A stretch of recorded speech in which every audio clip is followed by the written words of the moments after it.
Dhugaayyoo dhugaan dhibee bubbullaan dharaan haqni koo jigee waanan sitti mun qabu ergatuus ta'e na jalaa diddee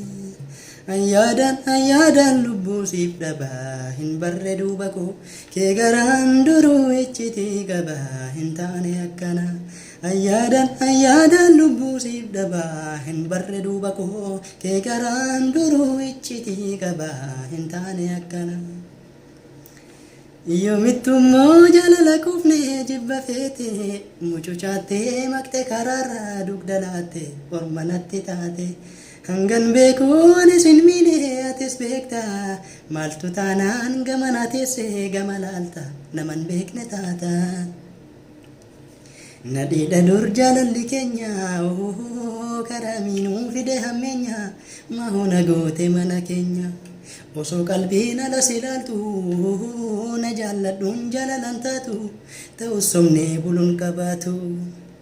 taasistus guyyaa natti halkanii danda'uuf qophiidhaani bare qalbiin waan si feete kursiin baasuu deebi isin baasu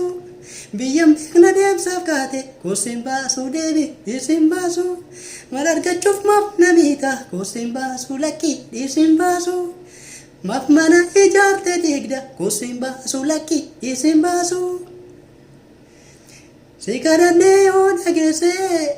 na dhagahee yoo dandeessee jaalala irratti koostu